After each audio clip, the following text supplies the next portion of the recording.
కట్టే చేతులు దొరుకుతుంటే ఇంకా అది నువ్వు కట్టి పూర్తి అయ్యేసరికి ఎక్కడో తీసుకెళ్లి మధ్యలో పెట్టేసినాక దాని రోడ్డు కనెక్టివిటీ ఇది రావాలంటే అంతా పూర్తయితే ఎన్ని లక్షల కోట్లు రావాలి? ప్లస్ వీటికి సంబంధించి నువ్వు మొదలు పెట్టిన ఏదైతే ఈ అవినీతి యజ్ఞం ఏదైతే ఉందో ఓ భ్రమ క్రియేట్ చేసి ఒక పక్క ఒక అవినీతి యజ్ఞం మొదలు పెట్టావు. దానికి రాష్ట్రం సమిధ కావాలన్నా, రాష్ట్ర ప్రజలు సమిధలు కావాలన్నా? కాబట్టి ప్రాగ్మాటిక్ గా ఆచరణాత్మకంగా ఏం చేయొచ్చు అనే ఉద్దేశంతో వైఎస్ఆర్సీ ప్రభుత్వం మా హయాంలో జగన్మోహన్ రెడ్డి గారు ఇది ఉంచుతూనే డీసెంట్రలైజ్డ్ ఇది పోవాలనేది ఏదైతే రాష్ట్ర ప్రజల ఆకాంక్ష ఉందో అటు రాయలసీమ వైపు కానీ ఇటు ఉత్తరాంధ్ర వైపు కానీ ఉందో అన్నింటినీ ప్రతిబింబిస్తూ ఆ రోజు నిర్ణయం చేసుకుని అందులో అమరావతి కూడా ఒక పార్ట్, అమరావతి ఒక పార్ట్ అందులో ఆ మూడిట్లో. So that is history. ఇప్పుడు ఈరోజు మీరు అడుగుతున్న దానికి కూడా నేపథ్యం అదే అనేది అందరికీ తెలుసు ఎందుకు వచ్చింది. అయితే మేము ఈ రోజు ఉన్న సిచ్యువేషన్ గురించి నేను అడుగుతున్నది ఏంటంటే ఇప్పుడు 2 ఏళ్ళు అయింది చంద్రబాబు నాయుడు గారు వచ్చినాడు, చేస్తున్నాడు, నడుస్తోంది. ఎవరు ఆయన చేస్తుంటే అడ్డం పడినారు? పోనీ ఏం చేశాడు ఈ 2 ఏళ్లలో? ఇదైతే చూడాలిగా. క్లుప్తంగా చెప్పాలంటే జగన్మోహన్ రెడ్డి గారు వైఎస్ఆర్ కాంగ్రెస్ పార్టీ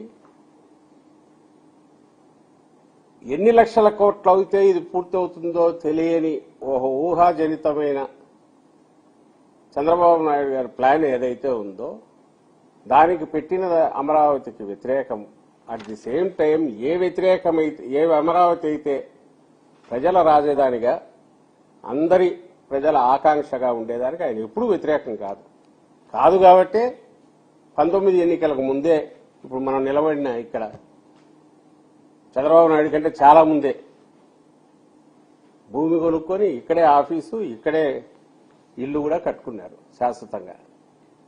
కాబట్టి దీని మీద మా స్టాండ్ అనేది ప్రత్యేకంగా చెప్పడానికంటూ ఏమీ లేదు. ఆయన చంద్రబాబు నాయుడు ఈ తీర్మానం చేయడం ద్వారా ఏం ప్రూవ్ చేసుకుంటున్నాడంటే తన డ్రామా ఇంకొక కొత్త డ్రామాకు తెరలేపాడు. ఇప్పుడు ఈరోజు వాళ్ళ పత్రికలు చూస్తేనే కనిపిస్తుంది. మళ్లీ భవిష్యత్తులో జగన్మోహన్ రెడ్డి లాంటి వాళ్ళు ఎవరన్నా వచ్చి దీన్ని ఏం చేయడానికి కూడా కాకుండా కట్టుదిట్టమైన కట్టడం వేసి పునాదులు తీసి ఒక తీర్మానం చేసి చేస్తున్నారు అని రాయడం ద్వారా అసలు విషయం పక్కకు పోయి ఇంకెక్కడికో తీసుకుపోతున్నాడు ఆయన. అంటే తీర్మానం చేయగానే ఇంకంతా అయిపోయింది. నిజంగా నీకు తీర్మానం చేయాలనుకుంటే నువ్వు కౌన్సిల్ కూడా పిలవాలా, అందరినీ పిలిచేయాలా, అన్ని చోట్ల డిస్కషన్ జరగాల. చేసినప్పుడు ఈ క్వశ్చన్లు వస్తాయి, ఇవన్నీ రైజ్ చేస్తారు. అడగాల్సిన వాటికి సంబంధించి ఆయన సమాధానాలు చెప్పాల్సి ఉంటుంది, ఆయన ప్రభుత్వం చెప్పాల్సి ఉంటుంది. ఏ క్వశ్చన్లు రైజ్ అవుతాయంటే అసలు నువ్వు ఏం చేస్తున్నావు అక్కడ? ఆ రోజు 5 ఏళ్ళు కొట్టేసావు. 5,000 కోట్లు అది ఎక్కడికి పోయిందో, డ్రైన్ అవుట్ అయిందో, ఏమైందో చేశారు. డ్రైన్ అవుట్ అయిందనే కనపడుతుంది. ఎందుకంటే ఆ రోజు చేసిన తాత్కాలిక కన్స్ట్రక్షన్స్ పేరు మీద చేసిన చంద్రబాబు నాయుడు గారు చేసిన నిర్మాణాలు అయితే పూర్తి చేసిన నిర్మాణాలు అయితే ఉన్నాయో వాటిని 3,500 పైచిలుకు రూపాయల ఎస్టిమేట్తో మొదలై పూర్తి బిల్లులు పే చేసినవి చూస్తే ఎస్ఎఫ్టీకి అంటే 3,500 రూపాయలు ఎస్ఎఫ్టీకి కాస్ట్ అనుకుంటే రఫ్లీ పూర్తి అయ్యేసరికి ఎంత అయిందా పేమెంట్లను బట్టి చూస్తే అంటే 19,000 పైచిలుకు అయింది. 19,000 రూపాయల పైన పర్ ఎస్ఎఫ్టీ. దాన్ని ఏం యజ్ఞం అనాలి? అది నిర్మాణం అంటారా లేక అవినీతి యజ్ఞం అంటారా? కానీ లెక్కలు ఎక్కడా చూడవు. అన్లెస్ మీరు అవన్నీ తీసుకొని లెక్కలేసి బిల్లులన్నీ కూడి ఆ తర్వాత డివైడ్ చేస్తే తప్ప ఎస్ఎఫ్టీ లెక్కన కనపడదు.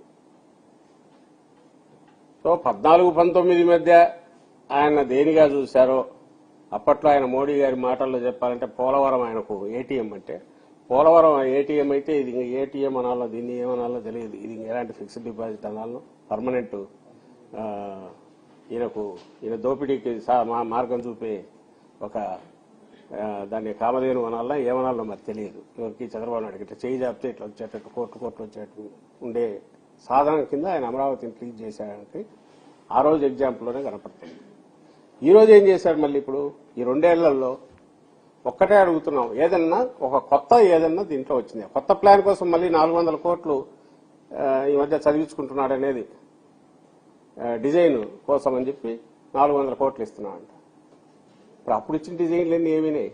ఆ డిజైన్ లేనిది ఈ డిజైన్ లేనిది అసలు డిజైన్ల పేరుతో ఎన్ని వేల కోట్లు ఖర్చు అవుతుంది తెలియదు.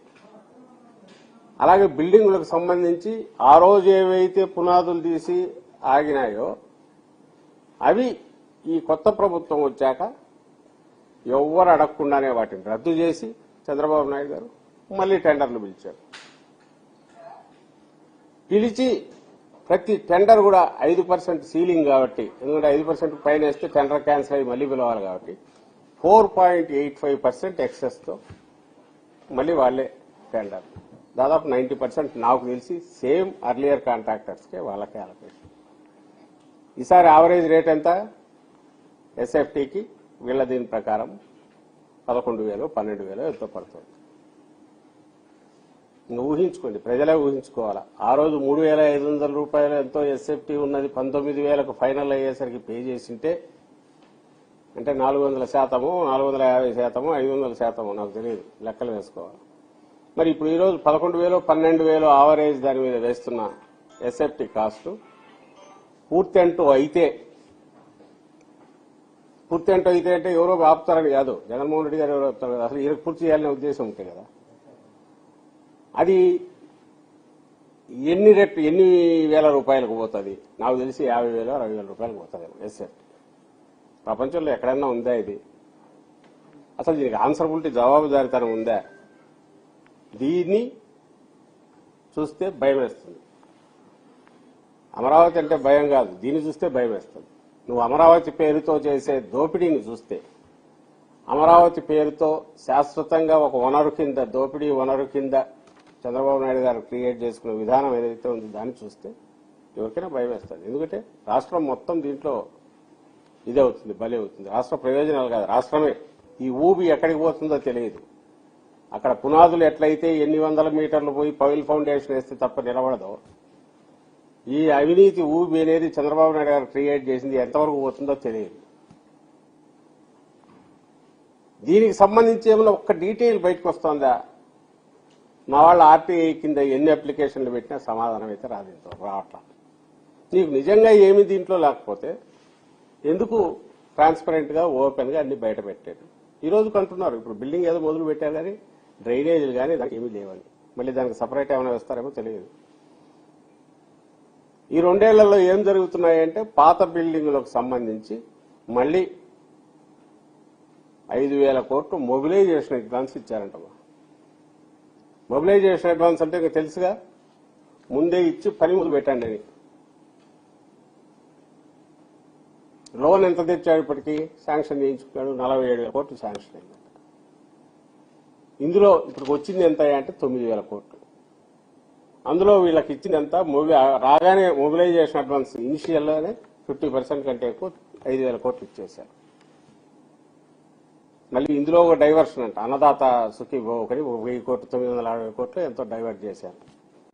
అంటే నీకు లెక్క లేదు, పత్రం లేదు, అప్పు ఇచ్చేవాడు ఉంటే చాలా ఎగబడుతున్నావు.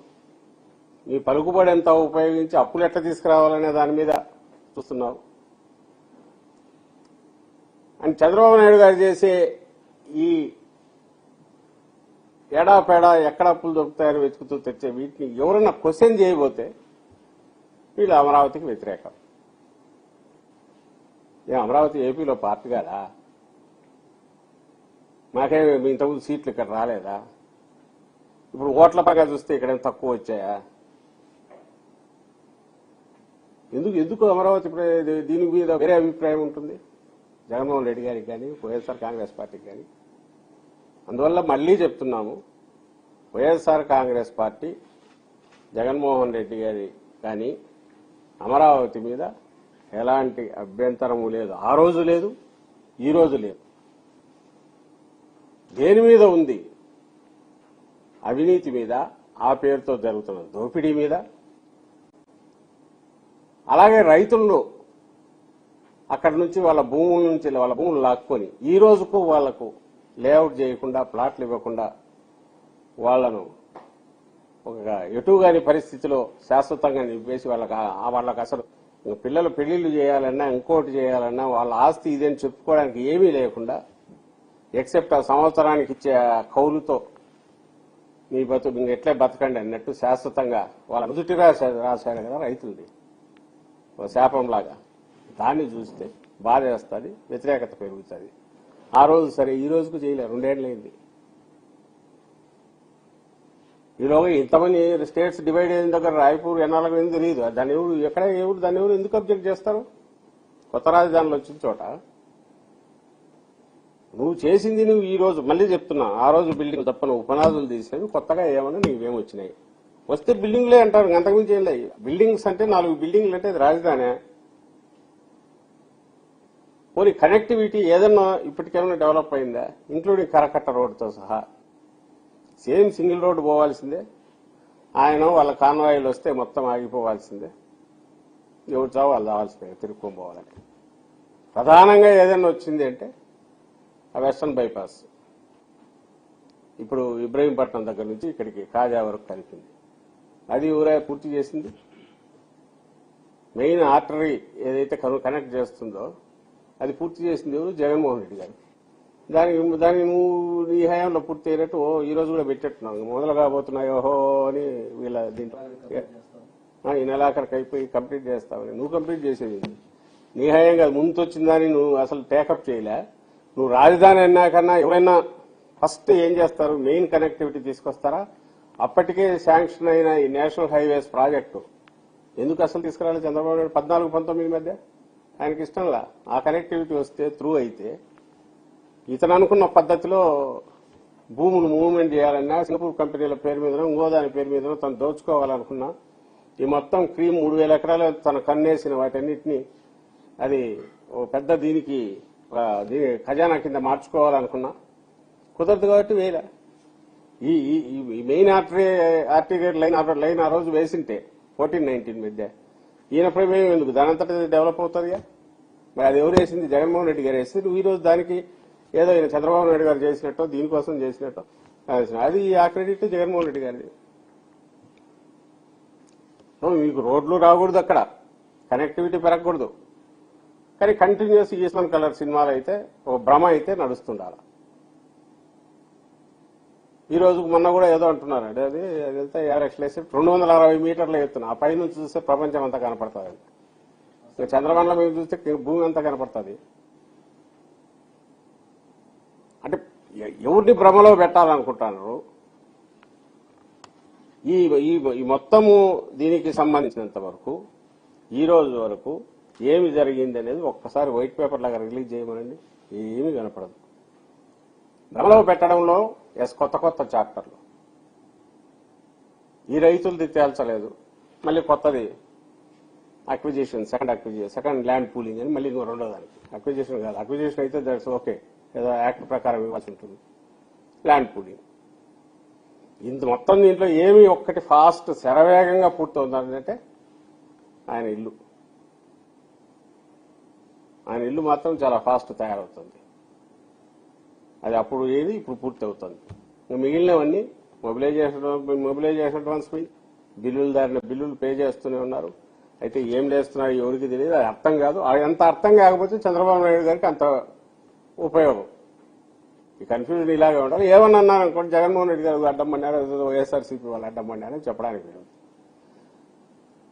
దాన్ని నా సకల శక్తులు ఉపయోగించి ఇదిగో నేను ఈ తీర్మానం ద్వారా ఈరోజు ఇచ్చేసాను, ఇంకా శాశ్వతంగా మీరు ఇదిగా ఉండవచ్చు అనేది ఎవరికి వాళ్ళకి చెప్పడానికి, భ్రమలో పెట్టడానికి. రైతుల ప్లాట్లు తేల్చడానికి ఎవరు అడ్డం వచ్చారు? లేఅవుట్ ఎందుకు వేయలేదు? Simple question.